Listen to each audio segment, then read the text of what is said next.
Ma'asyiral muslimin wal muslimat rahimani wa rahimakumullah.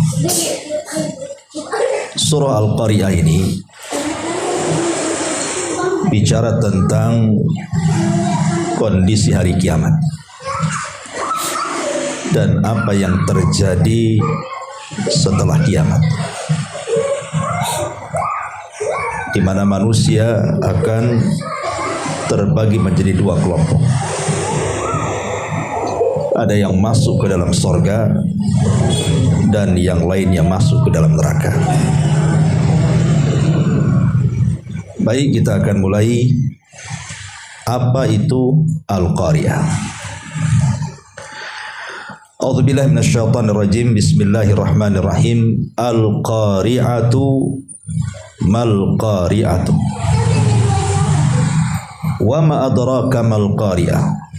Yauma yakunun nasu kal farashil mabthuth wa takunul jibalu kal ihnil manfush. Kalau terjemahan di dalam Al-Quran yang dikeluarkan Departemen Agama, maka biasanya hanya diartikan Al-Qari'ah itu hari kiamat.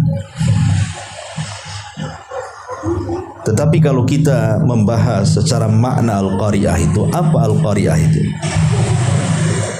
Ya, memang Al-Qari'ah itu satu dari sekian puluh nama hari kiamat. Karena nama-nama hari kiamat itu banyak sekali.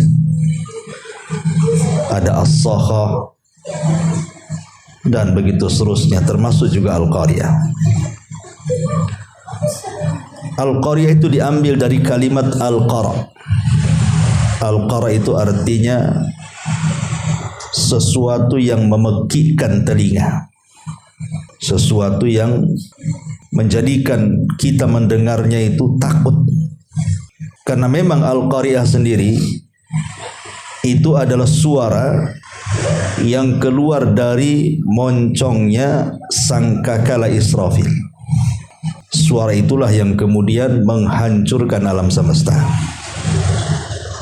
Makanya setiap yang mendengarnya akan merasakan ketakutan. Tetapi keadilan Allah Subhanahu wa ta'ala, Allah tidak pernah mendatangkan kiamat itu sekonyong-konyong, tidak. Tetapi didahului dengan tanda-tandanya.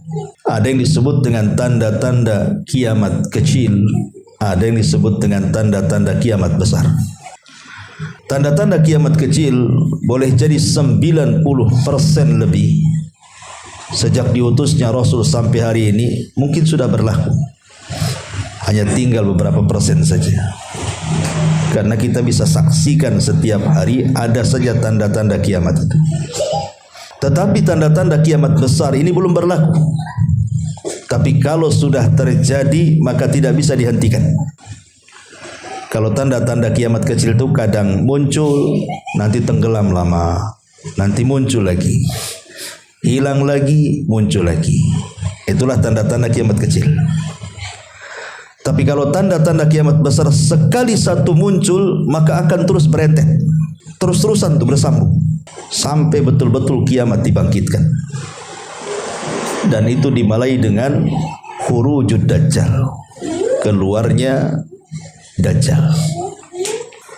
Kemudian setelah Dajjal keluar, turunnya Isa bin Maryam. Karena Isa diturunkan dalam rangka membunuh Dajjal. Dajjal mati di tangan Isa bin Maryam. Setelah hilang fitnah Dajjal, di masa Isa juga muncul Ya'juj wa Ma'juj. Dua kaum yang sekarang berada di balik benteng Dzulqarnain. Antah berantah di mana, wallahu alam. Tapi kita harus beriman bahwa mereka ada, dan mereka di balik dinding, di balik benteng yang pernah dibangun oleh Dzulqarnain. Dan benteng itu tidak akan hancur kecuali Allah yang berkehendak. Dan itu kelak ketika masanya sudah sampai. Lah ketika Ya'juj dan Ma'juj kemudian dibinasakan oleh Allah Subhanahu wa taala karena Isa tidak bisa melawan. Bagaimana akan melawan?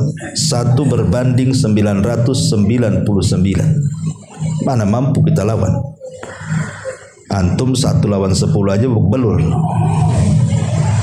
Antum baru dikeroyok 20 orang aja udah matian. Ini yang ngeroyok antum 999. Gimana bisa dilawan umat sebanyak itu? Makanya Isa pun tidak sanggup melawannya, disuruh bersembunyi di Bukit Tur bersama sisa-sisa pasukan kaum muslimin. Isa hanya berdoa kepada Allah Azza wa Jalla untuk Allah mengadab mereka. Maka Allah adab mereka dengan dikirim dud, semacam ulat, yang kemudian ulat ini masuk di tengkuknya, satu mati, semua mati. Baru setelah itu kemudian Isa pun meninggal. Maka yang tadinya orang-orang beriman kepada syariat Rasul sebelum kematian Isa, maka Isa meninggal, mulailah sebagian mereka kufur. Maka kemudian diingatkan dengan cara apa? Didatangkan dukhon, asap hitam tebal yang ada di langit. Itu tanda alamat kiamat besar yang keempat. Langit menjadi gelap, asap hitam tebal, entah datang dari mana. Kalau yang menghirup seorang yang beriman paling tinggi hanya pilek saja, ya sakit kepala sedikit. Tapi kalau yang menghirup orang yang fasik, kafir, munafik, maka mereka akan mengeluarkan darah dari semua lubang di anggota badan. Sebagian mereka ada yang mati. Akhirnya orang-orang pun tidak bertahan, baik mukmin atau kafirnya, berdoa kepada Allah, Allahumma kshif annal adza. Ya Allah, hilangkan azab ini.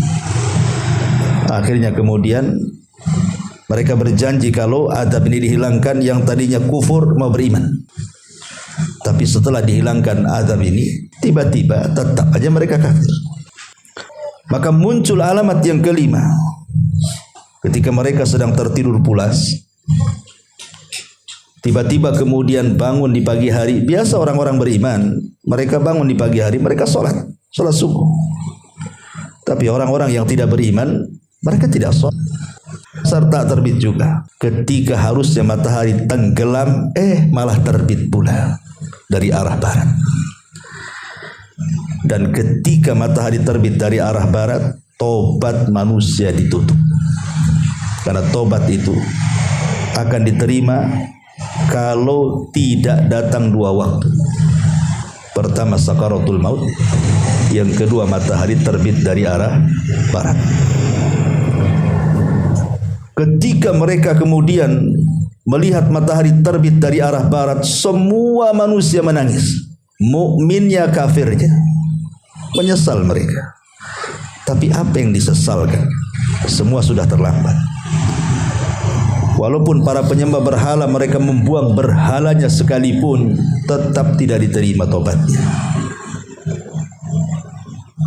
Sehingga manusia hanya bisa menangis, menyesali. Yang beriman dia menyesal karena mereka kurang beramal. Orang kafir pula menyesal kenapa mereka tidak beriman. Tetapi tidak berlangsung lama, hanya kata para ulama sekitar 2-3 hari saja. Kemudian normal kembali. Selang beberapa hari setelah kejadian matahari terbit dari arah barat itu, maka muncul tanda kiamat yang keberapa? Yang ke-7. Apa itu? Muncul binatang dari dasar bumi yang disebut dengan dabatun minal ardh. Bisa bicara. Binatang yang keluar dari perut bumi bisa bicara. Tapi tidak menyakiti, tidak seperti Dajjal ataupun Ya'juj dan Ma'juj, tidak. Dia tidak menyakiti binatang itu. Binatang ini tugasnya hanya ngasih stempel aja. Setiap ketemu orang dikasih stempel, setiap ketemu orang dikasih stempel. Kalau dia mukmin dikasih stempel bercahaya jidatnya. Kalau ketemu orang kafir stempel hitam buram tuh wajahnya. Sehingga akhirnya manusia hanya mengenal 2 kelompok saja, mukmin dengan kafir. Dan ketika itu nama manusia sudah tidak dikenal. Panggilan mereka hanya 2, mukmin, kafir. Kemana min? Ke pasar Fir. Itu saja. Tapi tidak tersinggung. Nggak ada yang tersinggung. Kalau sekarang Orang kafir kita kafirkan saja, marah itu orang Islam. Jangan bilang kafir, bilang non muslim. Masyarul muslimin yang dimuliakan Allah Subhanahu wa taala. Lah setelah kemudian binatang itu entah kemana dihilangkan oleh Allah Azza wa Jalla dan semua manusia sudah ada stempel. Maka datang tanda yang ke berapa? 7, 8. Dajjal, Isa, kemudian Ya'juj wa Ma'juj, kemudian dukhon asap, kemudian matahari terbit dari arah barat, kemudian binatang melata. Baru 6. Baru ke-7 tiba-tiba mereka dikagetkan dengan gempa dari arah barat. Khasfun bil maghrib. Gempa ini bukan menghancurkan kayak kita satu Lombok, tidak. Lombok aja dah hancur semua, satu kabupaten aja. Atau Jogja hanya beberapa kecamatan. Tidak, gempa ini menghancurkan negara-negara. Bisa 2-3 negara hancur dengan gempa ini. Jadi orang-orang yang di timur ketika mendengar di barat ada gempa, ketakutan mereka. Tetapi gempa itu rupanya bukan hanya di barat saja, di timur pun akhirnya digempakan juga. Jadi yang nomor 7 gempa dari arah barat, yang nomor 8 gempa dari arah timur, yang nomor 9 gempa di Jazirah Arab. Itulah terakhir gempa. Dan gempa ini sudah menghancurkan dunia, negara-negara hancur. Dan yang terakhir muncul api dari Yaman, dari Aden. Dan NASA sudah meneliti di bawah perut Aden Yaman itu ada burukan, ada larva yang tidak ada di dunia kecuali di Yaman saja. Artinya betul apa yang disabdakan Nabi Sallallahu Alaihi Wasallam, dibuktikan oleh NASA dengan peralatan canggih mereka. Memang di situ tersimpan api. Dan hari kiamat api itu akan muncul dari perut bumi, dari lautan Aden. Kemudian disusul dengan api dari Hijaz. Api ini menggiring manusia, tidak menyakiti manusia. Kalau ketemu pohon mungkin terbakar, tapi dia tidak menyakiti manusia, hanya menggiring saja. Kemana digiringnya manusia? Ke Syam. Di Syam itulah mahsyar pertama, manusia dikumpulkan satu dunia di situ. Tetapi sebelum kemudian Allah Subhanahu wa taala perintahkan malaikat Israfil untuk meniupkan sangkakala, Allah sudah kirimkan angin yang sangat dingin.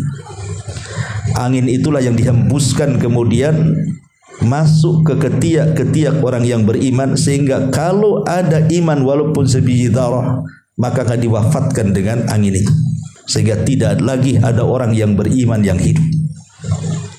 Berarti yang hidup itu tinggal orang kafir saja. Dari sini Nabi Sallallahu Alaihi Wasallam mengatakan, la taqumus sa'ah illa ala syiraril khalqi. Tidaklah tegak hari kiamat kecuali dibangkitkan kepada manusia yang paling buruk yang hidup di masa itu. Berarti kiamat itu tidak akan dirasakan oleh orang beriman. Kiamat itu hanya dirasakan oleh orang kafir saja. Karena mati sebelum kiamat orang beriman dengan angin tadi. Lah ketika manusia sudah berkumpul di tempat mahsyar mereka di Syam, maka Allah Subhanahu wa taala merintahkan Israfil. Israfil ini sebenarnya tugasnya memikul arsy. Sebagaimana Allah mengatakan alladzina yahmiluna al-arsya wa man haulahu. Malaikat-malaikat pemikul arsy. Ada yang mengatakan malaikat pemikul arsy itulah Israfil. Tapi dia punya tugas lain yang Allah tugaskan untuk meniup sangkakala. Dan Nabi Shallallahu Alaihi Wasallam pernah satu hari tidak bisa makan, tidak bisa minum, sedih, tidak selera. Sampai sahabat bertanya, Rasul, kenapa anda ini? Maka Nabi SAW mengatakan, fa kaifa un'am wa qad iltaqama sahibu qarnin qarnan. Bagaimana saya bisa nyaman hidup kalau pemilik trompet sudah meletakkan ujung trompetnya di mulutnya dan siap ditiupkan, gitu. Artinya Israfil sejak diutusnya Rasul, trompet itu sudah dimoncongnya, tinggal tiup saja menunggu perintah Allah. Kenapa? Karena Rasul itu akhir semua para Rasul, akhir semua para Nabi, dan kita akhir dari semua umat-umat yang diutus sebelumnya. Kita ini umat terakhir. Setelah kita tidak ada lagi. Karena Rasul itu Nabi terakhir masalahnya. Artinya umatnya juga umat terakhir. Berarti kalau sudah umat terakhir, terjadi kiamat. Kecuali kalau setelah Rasul ada Nabi lagi, itu masih lama kan begitu. Tapi Nabi kita adalah khatamul anbiya wal mursalin, dan kita juga akhirul umat. Akhir umat. Makanya Israfil itu tinggal diizinkan Allah saja untuk ditiup. Dan apabila Allah Subhanahu wa taala sudah mengizinkan Israfil meniup sangkakala, itulah yang kita bahas hari ini, al-qari'atu mal-qari'ah. Maka terjadilah qara', suara yang memekikkan dan menghancurkan gendang telinga. Itulah kiamat. Ya. Dan al-qari'ah ini menghancurkan segalanya. Siapapun yang terkena suara itu, maka dia hancur.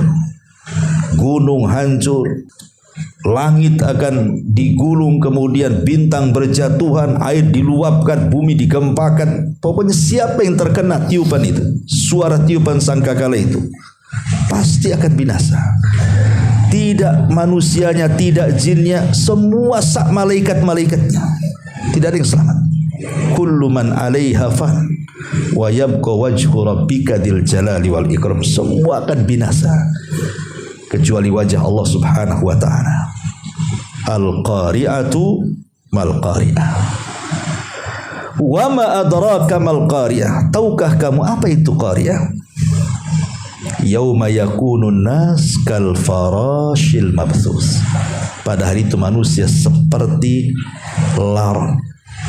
Coba lihat laron. Laron itu adalah binatang kecil yang terbang, yang kalau ada cahaya dia akan kumpul di situ. Dan lihat cara terbang laron, tidak beraturan. Nabrak kawannya, terbang sana, terbang sini, nggak peduli dengan kawannya. Makanya kalau kita lihat laron di listrik itu, besoknya itu udah bersera tuh sayapnya kemana-mana. Itulah kondisi kiamat seperti itu.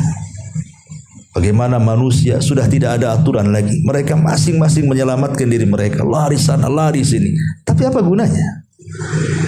Ketika Allah Subhanahu wa taala mengatakan idza zulzilatil ardu zilzalaha. Lihat bagaimana Allah idhofahkan kalimat zilzal ke bumi. Allah tidak mengatakan idza zulzilatil ardu zilzalan. Bukan begitu. Tapi Allah mengatakan idza zulzilatil ardu zilzalaha, ada hanya. Ha ini kembali ke bumi. Artinya gempa itu disandarkan ke bumi. Maknanya ketika gempa disandarkan ke bumi, berarti yang gempa itu satu bumi. Kalau sekarang gempa di Lombok tidak terasa di sini. Gempa di Jogja tidak terasa di sini. Tapi nanti pada hari kiamat semua digempakan. Mau lari kemana? Tidak ada tempat lari lagi karena semua digempakan. Satu dunia. Tidak di negeri kita, tidak di negeri orang, tidak di barat, tidak di timur, tidak di utara, tidak di selatan. Semua digempakan. Mau lari kemana? Sehingga manusia seperti laron akhirnya sana sini kan.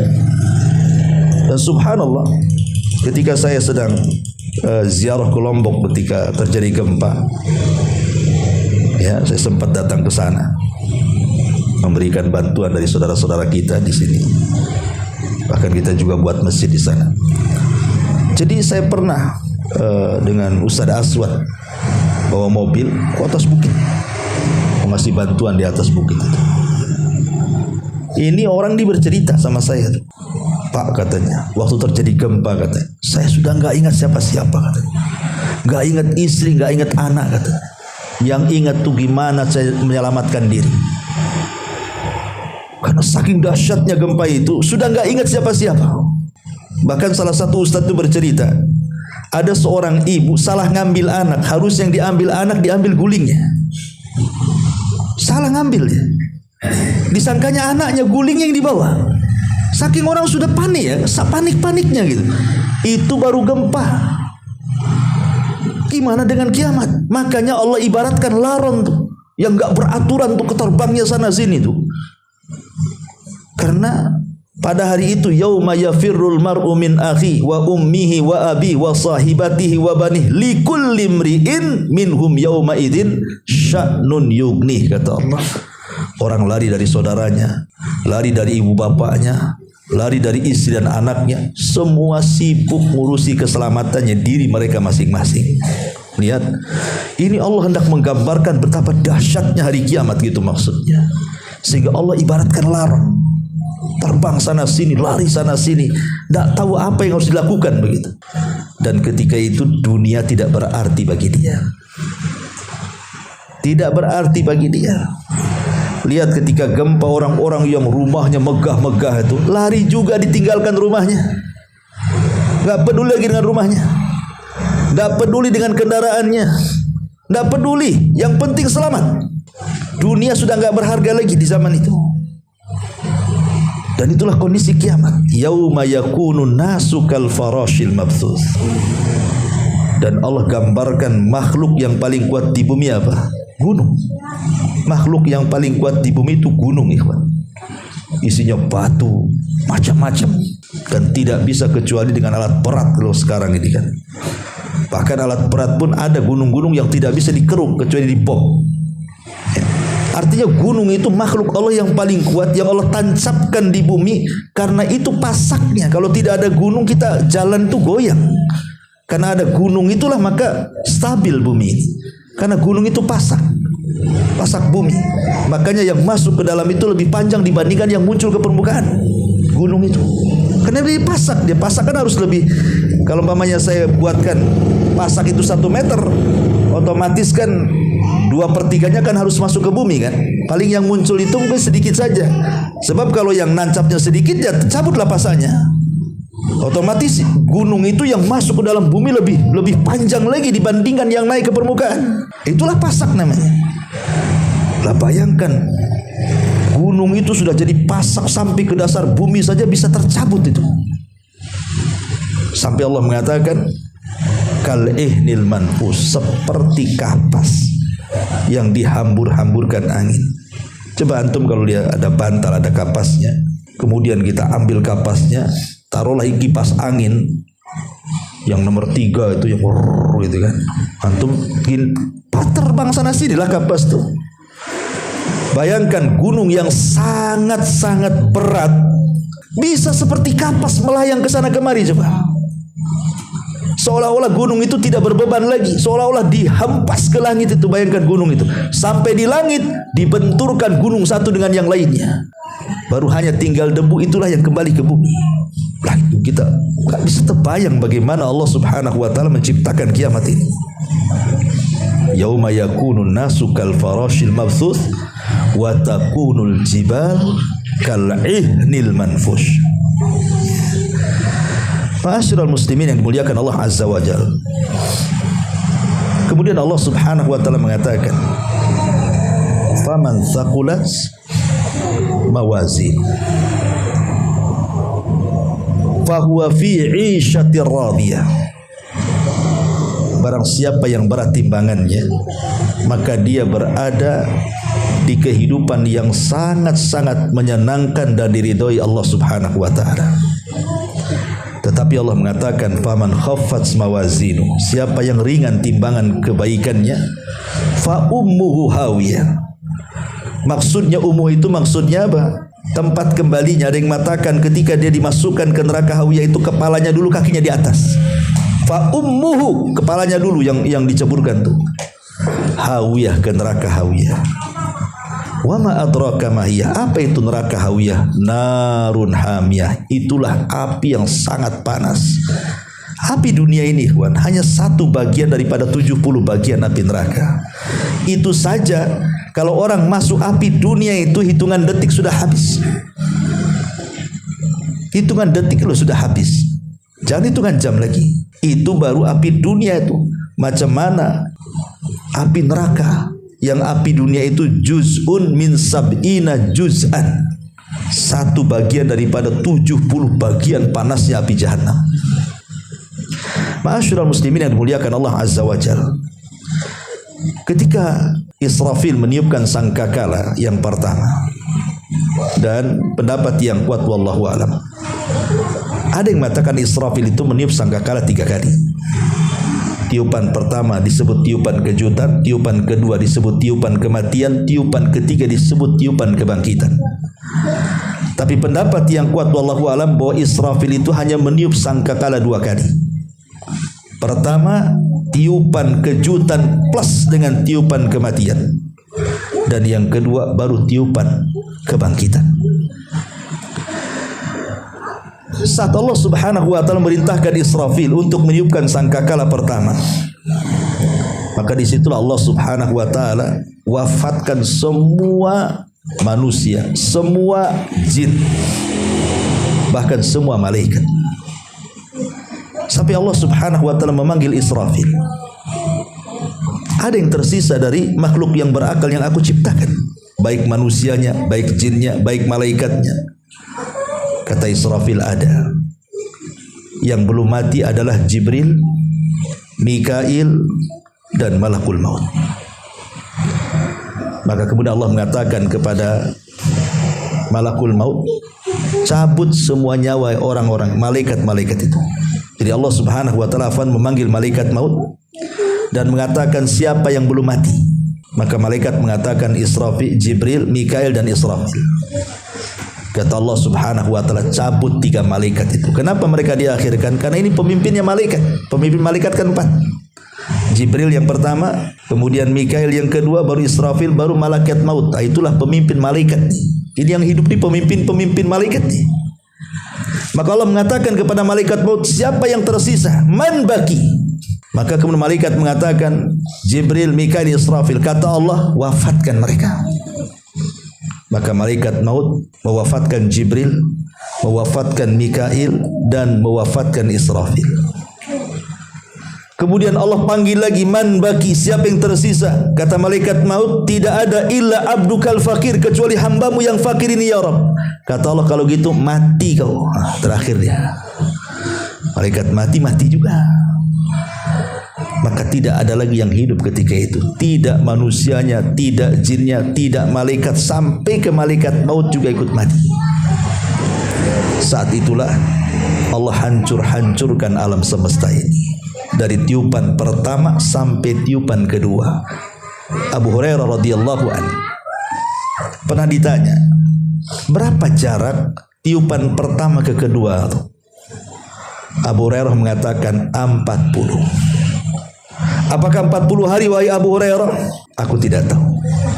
Apakah 40 bulan wahai Abu Hurairah? Aku tidak tahu. Apakah 40 tahun wahai Abu Hurairah? Aku tidak tahu.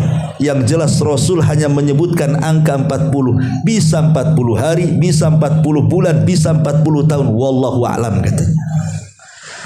Tapi di angka 40 itu terjadi kehancuran.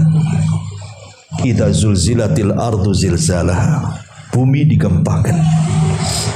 Wa idzan nujumun tasharat. Bintang-bintang dijatuh-jatuhkan, planet-planet, galaksi-galaksi itu dihantam-hantamkan. Wa idzal biharu fujirat. Lautan itu ditumpah-tumpahkan ke daratan. Semua hancur. Tidak bumi, tidak gunung, tidak langit, tidak bintang, semua hancur lebur. Ketika itu Allah berfirman dan berteriak, limanil mulkul yaum. Sekarang kalian tahu milik siapa kerajaan langit dan bumi. Ya tidak ada yang jawab, karena semua mati. Maka Allah jawab sendiri, lillahil wahidil qahar. Kata Allah, alam semesta ini milik zat yang satu. Akulah zat yang wahid, yang maha satu, al-qahar, yang maha berkuasa untuk menimpakan azab kepada siapa. Itulah Allah Subhanahu wa ta'ala. Baru setelah kemudian terjadi kehancuran hebat, Allah Subhanahu wa ta'ala ganti bumi yang kita pijak dengan bumi yang lain, dan langit yang menaungi kita dengan langit yang lain. Yauma tubaddalul ardu ghairal ardi was samawat. Ketika bumi diganti dengan bumi yang baru, begitu juga langit. Bukan berarti bumi yang kita pijak itu kemudian hilang, Allah ciptakan yang baru, bukan begitu artinya. Bumi padang mahsyar, bumi ini juga yang kita pijak, cuman bentuknya diganti. Sekarang bentuk bumi ini macam-macam. Ada lembahnya, ada bukitnya, ada gunungnya. Ada yang tinggi, ada yang rendah. Ada maklam, ada alamat. Tapi nanti pada hari kiamat karena gunung sudah dihancurkan, lembah-lembah dihancurkan, bukit-bukit dihancurkan, sehingga bumi yang sudah diganti itu menjadi rata, tidak ada yang meninggi, tidak ada yang merendah, tidak ada bukit, tidak ada gunung, tidak ada lembah, rata serata-ratanya. Dihamparkan, wa idzal ardu muddat, kata Allah. Ketika bumi dihamparkan sehampar-hamparnya. Kenapa coba? Logika ikhwan. Sekarang sebagian ulama mengatakan bumi itu bentuknya semacam bola atau lonjong. Ada yang mengatakan seperti telur, ada yang mengatakan mukar, artinya seperti bola. Ya. Bumi ini kalau dalam bentuk bola itu tidak luas. Lihat bola. Tapi kalau antum robek bola itu, ya, kemudian dihamparkan, kan akan lebih luas lagi. Ya kan? Kalau bola saya paling sini saja kan. Tapi kalau sudah dibentangkan kan jadi luas tuh. Ya. Kenapa dibuat seperti itu? Karena Anda bisa bayangkan orang yang di dalam kubur itu dengan yang hidup di permukaan bumi banyak mana coba?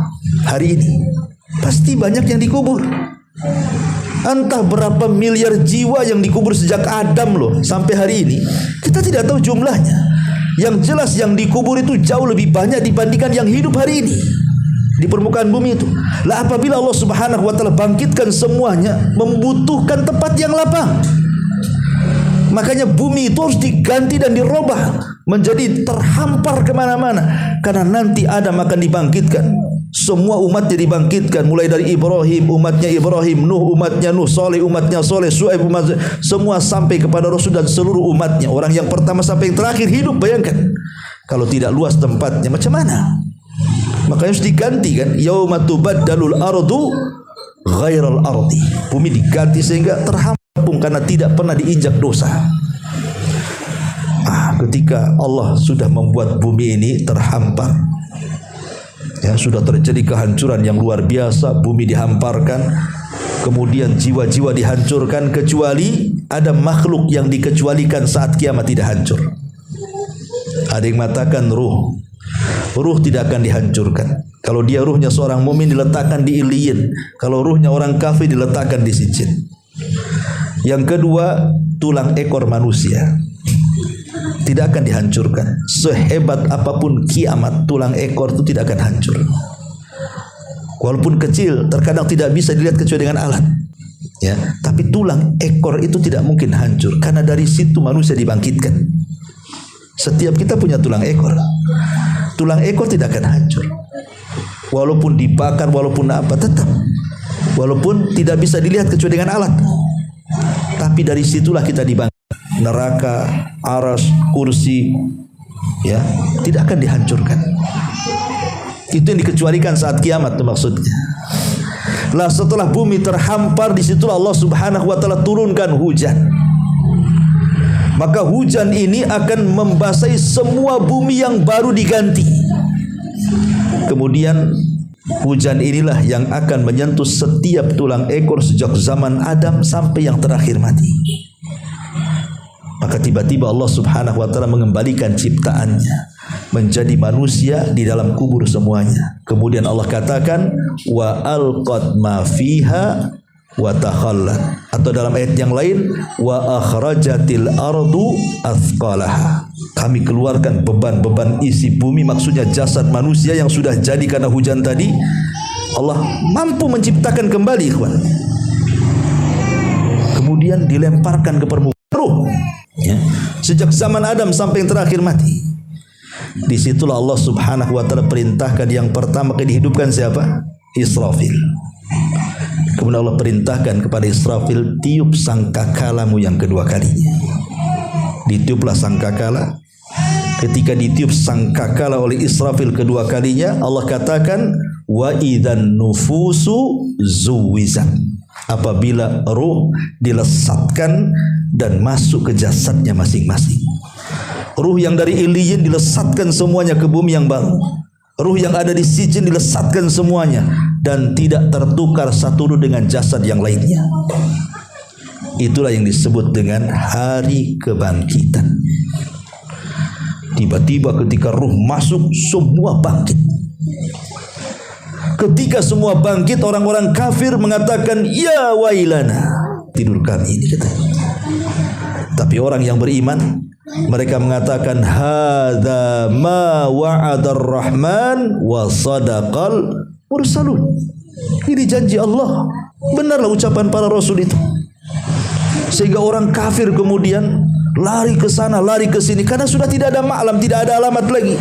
Tidak tahu mana kapling dia, mana rumah dia, mana desa dia, mana kecamatan dia, mana negara dia. Nggak ada, semua sama. Mau lari kemana coba? Sehingga ada alaqah antara bumi lagi dengan kita. Nggak ada hubungan kita dengan bumi. Kalau sekarang masih ada hubungan kita dengan bumi, makanya ada namanya gaya gravitasi bumi. Kita tidak bisa naik ke angkasa kan, karena kesedot bumi. Itu namanya gravitasi. Tapi nanti pada hari itu sudah nggak ada lagi gravitasi bumi, nggak ada hubungan kita dengan bumi lagi. Sehingga manusia terbang sana, terbang sini, terbang sana, terbang sini, nggak jelas. Ya, makanya Allah istilahkan dengan laron tadi. Dan kesana kemari, tentu ini orang-orang kafir, orang yang beriman tidak akan kemana-mana. Ketika dibangkitkan ya di situ saja mereka tinggal. Dan itulah yang mereka kehendaki. Hari kebangkitan bagi orang-orang yang beriman, bahagia mereka. Yang tidak bahagia itu orang-orang kafir. Mereka lari sana lari sini karena tidak tahu mereka harus menghadapi Allah dengan pertanggungjawaban di dunia. Apa yang harus mereka katakan di hadapan Allah? Dan manusia dibangkitkan subhanallah sesuai dengan kematian mereka saat mereka bangkit. Kalau di dunia mereka ketika mati sedang bunuh diri dengan menusuk cun, maka dibangkitkan seperti itu.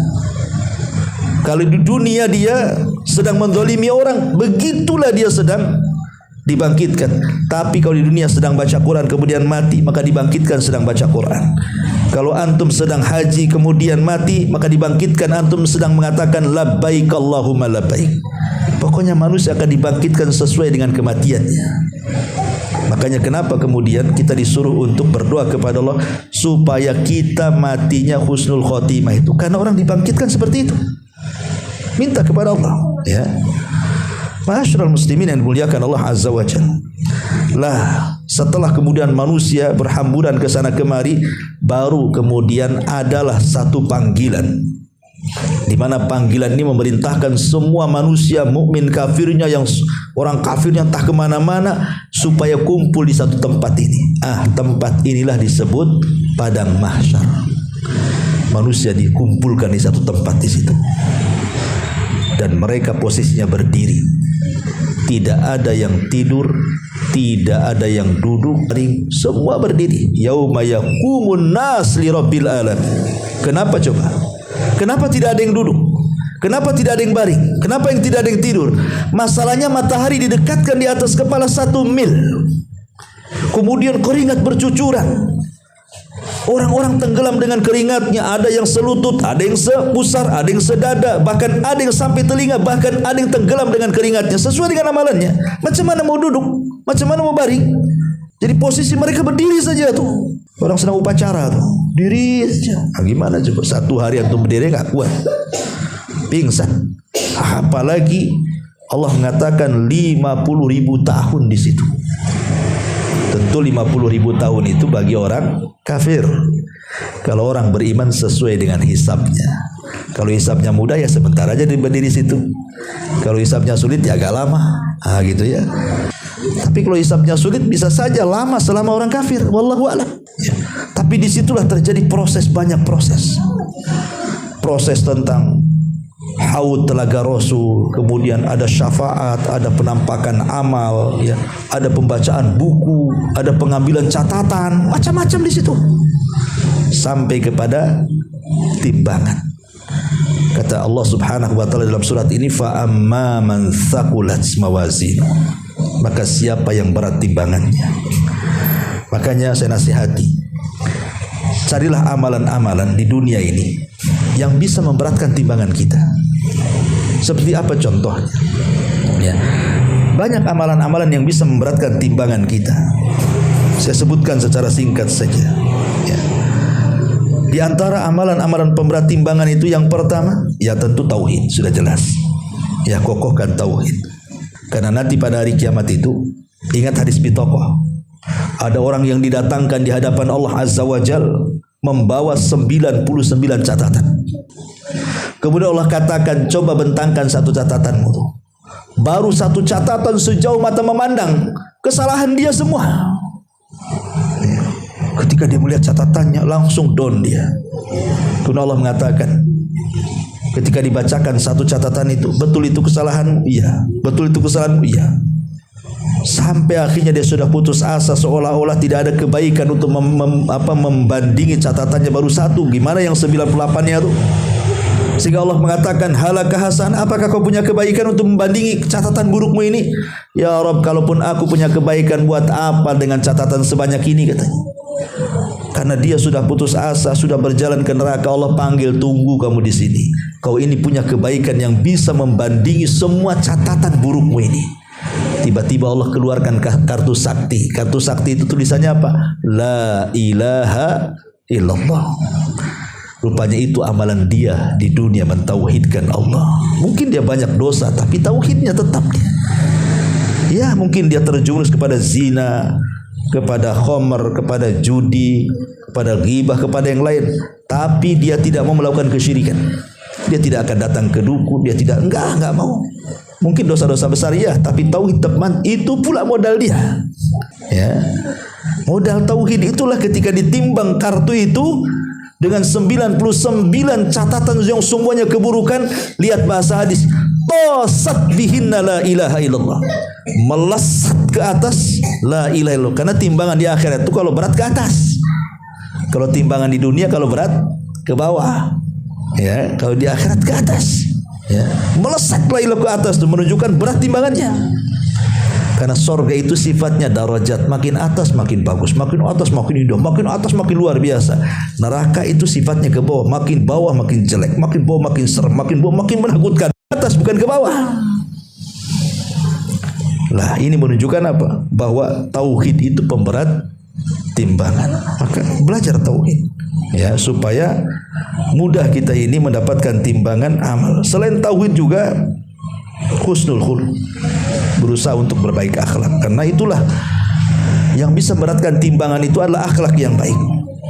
Kemudian yang nomor 3, zikrullah, perbanyak zikir. Zikir ini amalan yang semua orang bisa lakukan, ya. Anak kecil bisa, orang dewasa bisa, orang tua bisa, perempuan bisa, laki-laki bisa, dimanapun bisa, di rumah, di jalan, di pasar, di masjid, semua bisa. Amalan yang paling ringan itu zikir, ya, tidak pakai modal, tidak capek, hanya ngomong saja. Subhanallah wa bihamdihi subhanallah il azim. Kata Rasul, kalimatani khafifatani ala lisani thaqilatani fil mizani subhanallah wa bihamdi subhanallah il azim. 2 kalimat ringan di lisan, dicintai Allah, subhanallah, memberatkan timbangan, subhanallah wa bihamdihi subhanallahil azim. Kemudian yang nomor 4, menjaga sholat, terutama 5 waktu, itu bisa memberatkan timbangan. Kemudian yang nomor 5, menjaga adab di hari Jumat. Kemudian juga yang ke-6, sholat jenazah. Jadi kalau ada orang meninggal tetangga itu, jangan bakhil, ikut sholat. Karena menyolatkan jenazah itu dapat 1 qirat. 1 qirat itu sebesar gunung Uhud pahalanya. Kalau sampai menguburkan dapat 2 qirat kita. Ya. Kemudian juga sedekah dari harta yang halal, bukan harta haram, ya. Jangan kayak Robin Hood, ya. Jadi hartanya harta halal disedekahkan. Kemudian yang nomor 8, amal-amal yang lain yang memudahkan, seperti umpamanya menjaga sholat-sholat sunnah dan yang lainnya. Intinya bahwa amal soleh itu memberatkan timbangan sebenarnya. Karena nanti Allah Subhanahu wa taala ketika menimbang itu, Allah katakan apa tadi? Fa amma man thaqulat mawazin. Siapa yang berat timbangan kebaikannya, fa huwa fi 'ishatir radiyah. Maka dia diberikan kehidupan yang Allah redai. Orang kalau ridho di dunia saja senang, ikhwan. Antum kalau redho di dunia saja sudah plong. Antum sakit tapi hatinya redho, nggak kepikiran sakit itu. Antum miskin, antum redho, nggak kepikiran miskinnya. Antum banyak masalah tapi antum redho, nggak kepikiran masalahnya. Orang redho itu tenang hidupnya, kawan. Yang tidak tenang itu tidak redho. Sakit kepala saja tak redho, nggak ikhlas, pusing, baru sakit kepala tuh. Ya, padahal minum botrek selesai, tapi nggak redho. Miskin sedikit nggak redho, oh tasakut dia menolak takdir. Kenapa sih aku aja yang seperti ini? Kenapa orang tidak? Nggak tenang hidupnya. Banyak masalah, rungsek. Di dunia saja kalau redho itu tenang. Bagaimana kemudian di akhirat, ikhwan? Dia diberikan kehidupan yang Allah redho, berupa sorga yang nikmatnya tidak bisa dilihat mata, didengar telinga, terlintas pun tidak. Itu yang baik timbangannya. Karena timbangan itu ada dua macam, ada tiga macam. Ada yang setara, baik buruknya itu sama, 50-50. Ada yang timbangannya baiknya lebih berat, ada yang timbangannya jahatnya lebih berat. Kata ulama, kalau ketika ditimbang, sepakat nih para ulama, tidak ada khilaf, kalau kebaikannya lebih berat, direct masuk surga. Ya, tidak ada manusia yang menghadap Allah tidak punya kesalahan, pasti punya kesalahan. Ya. Tapi kalau seandainya kesalahan dengan kebaikan ditimbang, rupanya kebaikannya lebih banyak, antum direct masuk surga, nggak ada cerita. Tapi kalau seandainya keburukannya lebih berat, direct masuk neraka, nggak ada cerita. Tapi kalau yang sama 50-50, ini disebut a'raf. Ada dalam Quran itu surah Al-A'raf. Itulah ashabul a'raf, yang 50-50 amalannya itu. Itu orang yang paling akhir dihisab, tetapi karena rahmat dari Allah mereka dapat syafaat dan masuk surga. Tapi terakhir itu, ya. Makanya kenapa kemudian Anas bin Malik radhiyallahu an, di masa hidup Rasul, dia datang kepada Rasul. Rasul, aku kan sudah membantu kamu. Bisa nggak aku meminta sesuatu kepadamu? Kata Rasul, apa itu Anas? Kata Rasul sallallahu alaihi wasallam, apa wahai Anas permintaan? Ngomong saja. Kata Anas, aku ingin minta syafaatmu ya Rasulullah. Kata Nabi SAW, baik, saya akan lakukan. Nanti Anas, kalau seandainya kita tidak berjumpa di akhirat, jumpai aku, kata Anas, kata Nabi SAW, di telagaku. Kalau kau tidak dapatkan aku di telagaku, jumpai aku di titian Siratal Mustaqim. Kalau kau tidak dapati aku di titian Siratal Mustaqim, jumpai aku di tempat penimbangan amal.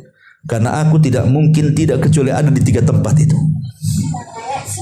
Di penimbangan timbang tiga, badan kita, kemudian catatan kita, kemudian amal kita. Tapi yang memberatkan itu bukan badan. Kalau yang memberatkan badan, antum makan tidur masuk surga antum. Ya. Tapi bukan itu yang memberatkannya. Yang memberatkan nanti karena pada hari kiamat itu akan didatangkan di hadapan Allah orang yang paling gemuk gemuk-gemuknya.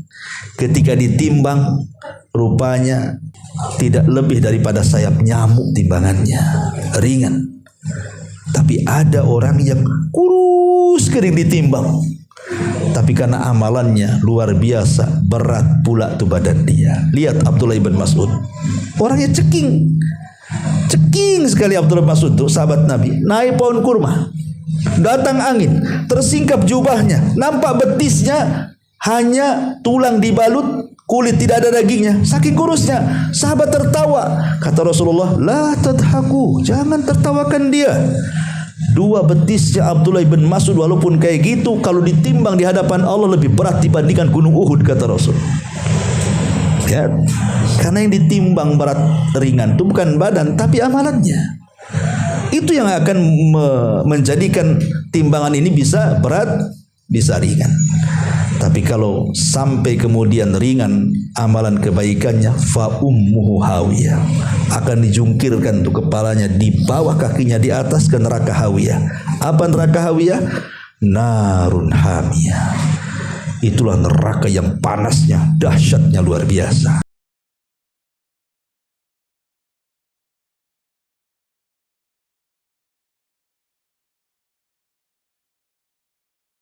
Subhanallah walhamdulillah wala Allahu Akbar. Subhanallah.